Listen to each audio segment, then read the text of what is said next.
The scattered remains of the Turkish Airlines DC-10, which crashed in the forest of Ermenonville near Paris, killing all 345 passengers and crew. The worst air disaster in aviation history, it almost doubles any previous death toll. With wreckage and remains spread over many miles, this favorite picnic spot of Parisians presents a grim scene of carnage and despair. The search for clues to the cause of the crash will be long and difficult. The tragedy again raises the question of aircraft safety. As planes get bigger, it's obvious that the number of casualties in a crash must rise accordingly. One came off and almost caused a crash near Detroit.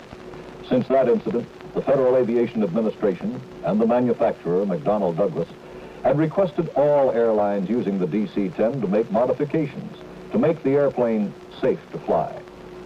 This is when the DC-10 door is closed and latched by electric motors, controlled from a panel beside the door. Latch hooks inside are supposed to lock firmly to prevent the door from pulling open. Then the mechanic is supposed to push a door handle to the closed position, and after all this, look through a small viewing window to make sure that the lock pins are engaged. That's how the latches are supposed to work, and that's what the FAA ordered after the March 3rd crash. Today, Douglas said it has gone to extraordinary lengths to ensure that all DC-10s now in operation, all 134 of them, are modified and are absolutely airworthy. Domestic airlines all insist that their planes are safe, although some are still being modified. But today, the National Transportation Safety Board said the doors still do not close properly, that more changes are needed to prevent future accidents. And now Congress is in the act. Beginning tomorrow, House and Senate committees will start investigating the cargo door problems of the DC-10. Roy Neal, NBC News, Long Beach, California. The DC-10 crashed near Paris, killing 346 persons, the worst aviation disaster in history.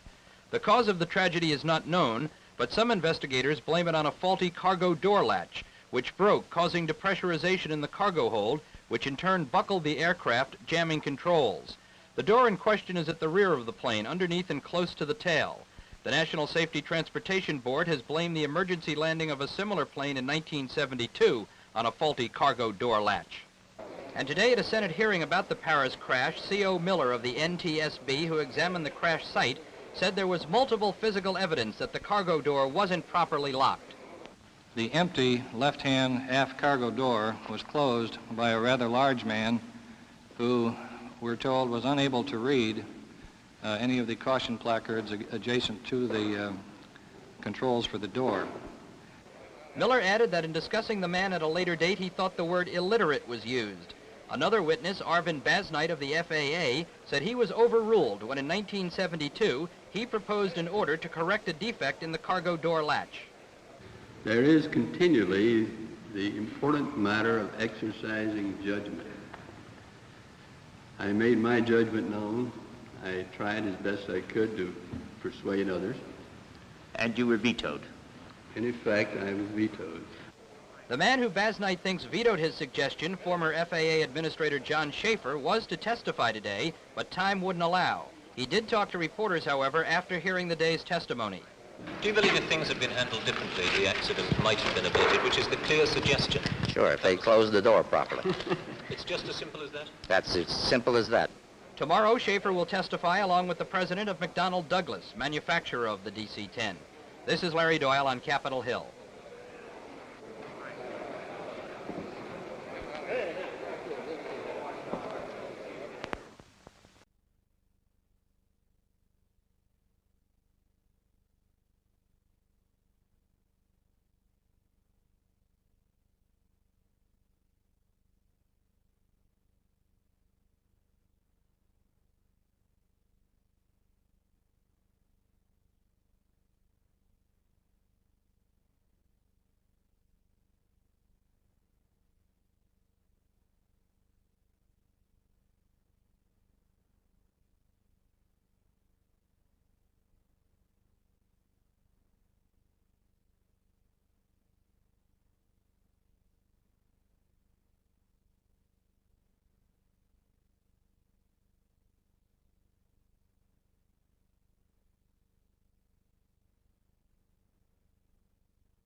March 1974, and the scene near Paris of one of the worst plane accidents ever recorded.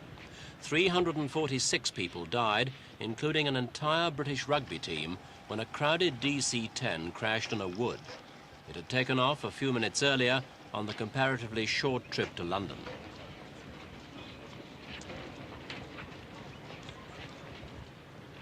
The Turkish Airlines plane was also found to have lost its rear cargo door, just like the one in Ontario nearly 2 years previously.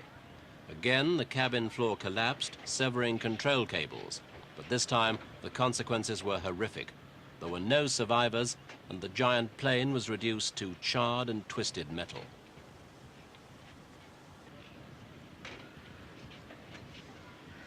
The cargo door was found to have a basic fault in design. But worse than that, modifications recommended after the Ontario crash by American safety authorities had not been carried out on the doomed aircraft. The charge was made that this was a tragedy that could have been avoided.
Je suis Pierre. Attends, il y a Dominique qui a quelque chose à faire aussi.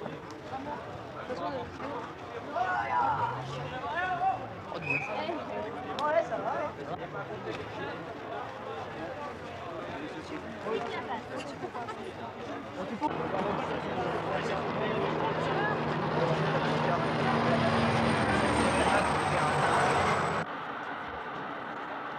Bravo Mike, c'est derrière nous.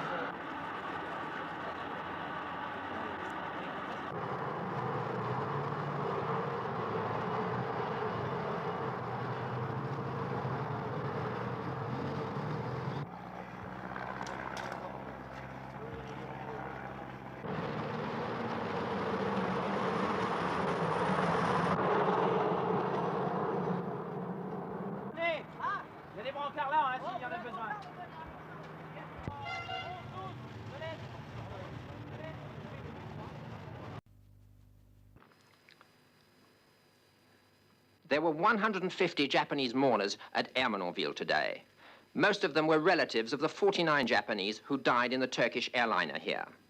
French firemen who have spent the past 3 days searching the forest for wreckage from the crash provided a guard of honor. Buddhist monks celebrated a memorial service on a makeshift altar, a table covered with a white sheet, saucers of incense, and 2 vases of tulips. Among the pine needles, the mourners picked up passports, babies' shoes, and other relics of the tragedy. Arrangements are being made for a memorial service for the British victims, which will be held either here or in Paris shortly.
You and each of you solemnly swear that the testimony you're about to give before this committee will be the truth and nothing but the truth, so help you God. I do. Thank you.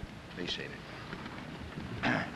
We are seeking to look into, on the public record, the series of events beginning in June '72 when investigators first learned of potentially catastrophic design defects in the DC-10 aircraft and the steps taken by the government, the airlines, and the manufacturer to remedy them.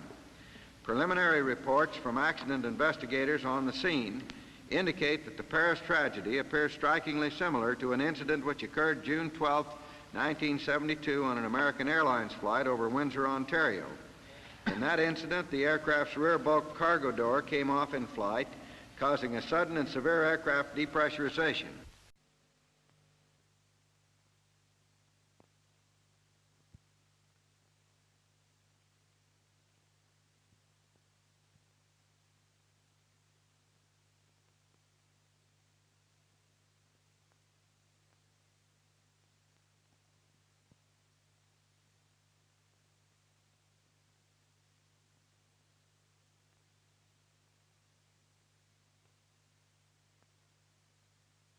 We commend into thy loving and merciful hands the souls of our departed brothers and sisters. ويا رازقنا إنك أنت التواب الرحيم. القرآن العظيم بحرمة حبيب. Revêtent d'une autre signification. Il faut avoir vu, comme moi, l'immense élan de solidarité qui naquit spontanément dès l'annonce de la catastrophe. Il faut avoir croisé ces longues files de volontaires.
Experts are crediting this 1974 air disaster, which killed 345 people, with saving the lives of those on the Qantas flight. The floor of the Turkish Airlines DC-10 collapsed after a loss of pressure.